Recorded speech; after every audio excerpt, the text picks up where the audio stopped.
So the Conan devs are currently at Twitchcon Amsterdam and did an update 3.0 stream yesterday with JordeeKai, a Conan roleplay streamer, to show off all the things coming with this update.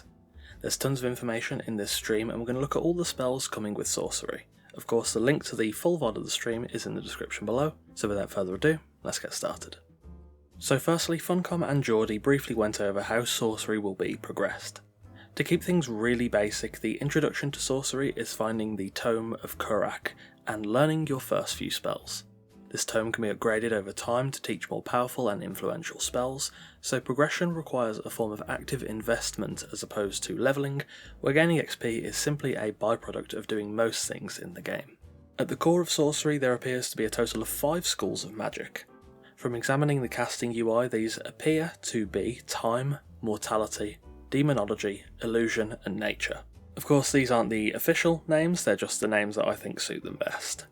These are your sort of overarching categories and it's the first menu you'll pick from when you open the casting UI. I do also think that there is room for expansion here in the future, so I wouldn't rule out Funcom adding another school or two later on if they wanted to. Personally I'd love to see some darker magic, some really Lovecraftian horrific stuff.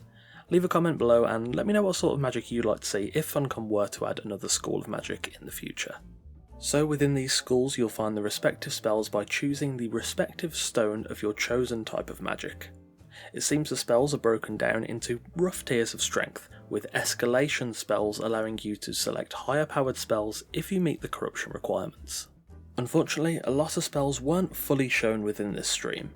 In fact, the Time, Demonology and Mortality trees weren't really delved into much, aside from a single spell from Mortality and the same from Demonology. That being said, we do know the full breadth of spells from both the Nature and Illusion schools. Things seemed relatively tight for time, and Jordee and Andy clearly wanted to show off as much as possible, so I don't blame them for not going through every single spell meticulously. It'll just leave us even more to discover on our own when TestLive hits. Speaking of which, there was a rough date thrown around about when that TestLive might come, which I will cover after we look at the spells. It's also worth prefacing this by saying that I'm not sure if Jordee's Tome of Kurak is fully upgraded. This is apparently something that can be checked within the tome, as the item information will have reminders of the last spell learned. The tome not being complete may have affected how many spells are available in different categories, so therefore this might not even be an exhaustive list for the 2 schools we know the most about. As a side note as well, the Tome of Kurak seems full of lore about sorcery, so you'll definitely be getting a lore video from me about it when 3.0 drops. So from the School of Nature we can expect to see these spells. Ice Bridge, which is a simple bridge of ice. Controlled Fall, which summons wind to protect you from falling from pretty much any height.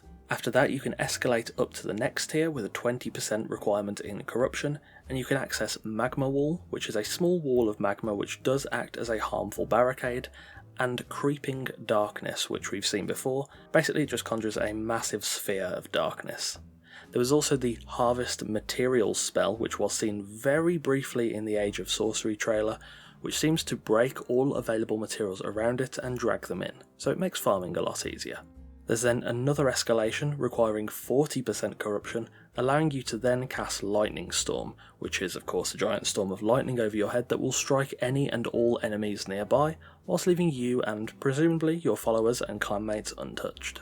From the School of Illusion, there are actually not a lot of spells to be seen, which again makes me think that the Tome of Kurak might not have been fully upgraded. That being said, these are the spells that are for sure in that school of magic. Firstly, Conceal Corruption. This will basically hide all effects of corruption on your character visually. This spell is a toggle that will last pretty much forever until you die, according to Andy, so of course once you do die you can just cast it again, or you don't have to cast it at all and you can stay all mottled and grisly looking if you'd like. From there you can escalate with a 20% corruption requirement and access Mirror Image, which casts a mirror image of yourself that will pretend to cast sorceries. This is designed to draw aggro of NPC enemies, and Andy said that it likely wouldn't fool players, although there will be someone out there that will unfortunately be fooled by it. In this section there was also the Invisibility spell, which we saw quite a bit in the Age of Sorcery trailer, and of course it just makes you invisible, very similar to the Predator. We also saw the Orb of Light spell from the Mortality tree, which basically summons a ball of green light to float around the player. This was again seen in the Age of Sorcery trailer and will be invaluable in caves and dungeons. We also did see the Bat Demon spell, which of course the Age of Sorcery trailer opened with, so this isn't really a surprise, but we've got a little bit more details on how it works.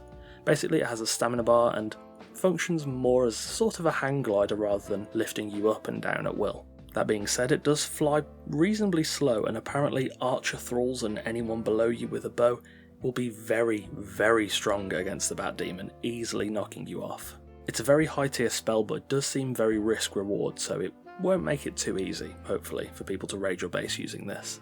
It's also worth noting that spells require resources. These were referred to in stream as leather pouches or something similar, which I assume are crafted at one of the new stations and probably contain all sorts of magic reagents and such. It seems like most spells will require one pouch per cast, and I would expect that these pouches can likely be crafted at the thaumaturgy bench, and I'm guessing it will require a few different ingredients, probably including some form of human blood or the soul, as of course power does demand sacrifice. Now, as I mentioned earlier, there was a very loose release date thrown around once or twice as a ballpark figure for when we might see Update 3.0 land on the TestLive. Andy mentioned once or twice a figure of around 3 to 4 weeks, assuming everything goes well. He did say that Funcom already wanted to have a TestLive up at this point, though they did run into some issues that would not result in a stable and enjoyable test environment, so they decided to delay the push to TestLive. Assuming that Update 3.0 does indeed hit TestLive in about 3 weeks, we could get our hands on this update as early as the first week of August. Funcom said in the previous dev stream that they were hoping for a longer and more comprehensive TestLive than previously, so if it lasts as long as a month, Update 3.0 could come out in September, keeping within the Q3 2022 release window. Hopefully everything goes well on that front. I know nothing about game development, but I do know that issues can crop up out of nowhere and become particularly troublesome, but given that development on the update seems to be roaring ahead, I'm optimistic that issues and bugs can be quashed before TestLive, and even more can be found, reported and rectified in that testing environment to ensure the update launches in the best state possible. If you enjoy my content, all the links to my Twitch, Twitter, Discord, Patreon, Host Havoc affiliate page, NordVPN discount and NordPass discount are available in the description below. However, of course, you can simply just leave a like, a comment or subscribe. Any of those are very greatly appreciated. Patrons get a bunch of nice benefits, including sneak peeks of videos, your name in every video, custom made wallpapers in 1080p and 4K resolutions, full-size build blueprints, Discord roles and more. As always, a massive thanks to our patrons Sedilot, Randar, Connor, Ivy, Torn, Ill-Fated, Coffeeman04, Jacques, Marion Ladd, Baron, Ghosty Pants, Ryan, Ben, Alfric, Eagle Rose, Melanie, and X-Screechers X. As always, thanks for watching, take care, and I'll see you soon.